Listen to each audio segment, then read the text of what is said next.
বন্ধুরা সব কেমন আছেন? আশা করছি ভালোই আছেন। আমরাও ভালো আছি।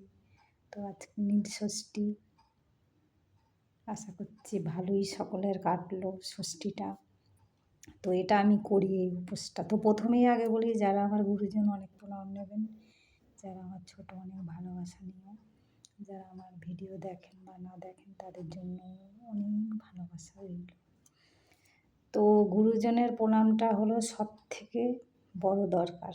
আশীর্বাদ না থাকলে কেউ কোনোদিন কিছু করতে পারে না।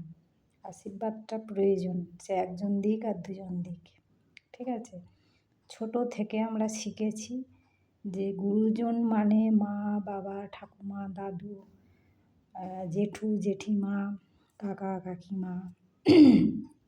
তো ওনাদের আশীর্বাদ তো অবশ্যই দরকার। আর যেহেতু আমরা জয়েন্ট ফ্যামিলি মানে মানুষ, সত্যি কথা আমরা সেটা কদর জানি। জয়েন্ট ফ্যামিলি থাকা এতটাই সুবিধা আর এতটাই শিক্ষা পাওয়া যায়। এখন তো সেটা নয়, সব একটা করে বাচ্চা, হয়তো মা বাবা সব চাকরি করছে, অন্যের কাছে মানুষ হচ্ছে। ঠাকুমা দাদুর ভালোবাসা একটা আলাদা, ঠিক আছে? জেঠু, জেঠিমা, কাকু, কাকিমা মানছি এখন সবাই স্বার্থ নিয়ে চলে, তো করার কিছু নেই। তার ভেতর থেকেও যতটা আদায় করা যায় ভালোবাসা, তাই তো। তো অনেক পাকা কথা বলে ফেললাম। আজকে তো ষষ্ঠী ছিল, উপোস করেছি। সত্যি কথা বলতে মন্দিরে আমি যাইনি, আমার বাড়িতেই জল ঢেলেছি। আর উচ্ছেরা করা আছে আমার এই মানে শিবলিঙ্গ, আর শিবলিঙ্গটা আর কি বামন নিয়ে উচ্ছেরা করা আছে। তো ওর জন্য মন্দিরে আমি যেতাম, এই গত 2 বছর হলো যাই না। তো মন মে গঙ্গা কি, কাট মে গঙ্গা মন মে চাঙ্গা, তাই তো। যাই হোক, ভুলভাল বললাম কি জানি না। তো যাই হোক, সবাই আশা করছি আমার গুরুজনরাও উপোস করেছে, যারা কম বেশি কম বয়সী ওনারাও সবাই আর কি।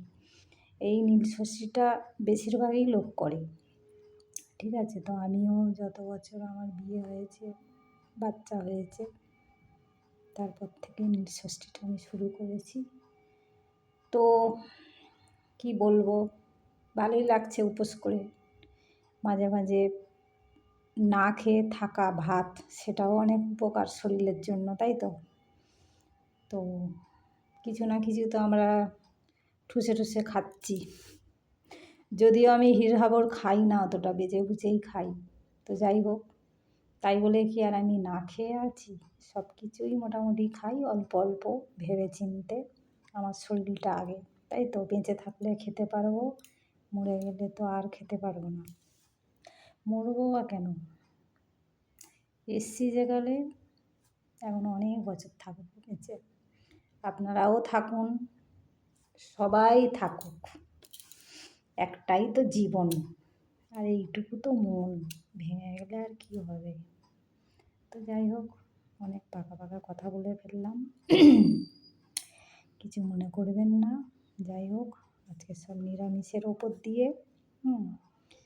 তো আমি প্রত্যেক বছর একটু লুচি করি, বলে তেলে ডোবা জিনিস খায়। তো এবারে আমি জানি না ডালিয়া খেতে আছে কি না, একটু খেয়েছি। ওই গাজর একটা আলু দিয়ে নেড়ে চেড়ে আর কি, জাস্ট। তো এই ব্যাপার। আর বাড়ির জন্য পটল আলুর তরকারি, ভাত, আর কাঁকরোল আলু ভাজা। ডাল করিনি, ডাল করলেই ওদের সমস্যা, তেল বেড়ে যাবে। পটলের ঝোল দিয়ে খা, ঠিক আছে, গরমে। তো এই হলো ব্যাপার। ভিডিওটা অনেক বড় হয়ে যাচ্ছে, এটা সন্ধেবেলা ভিডিওটা করছি। চারিদিকে ধুনোর গন্ধ, বেশ ধুনোর গন্ধ মানে আমার একেবারে আত্মা সেখানেই চলে যাবে। কি বলবো, খাটনি হোক, কষ্ট হোক, ভালো। কে এসছে দেখি, রাখি, টাটা। ভালো লাগলে লাইক শেয়ার করে দিও, টাটা।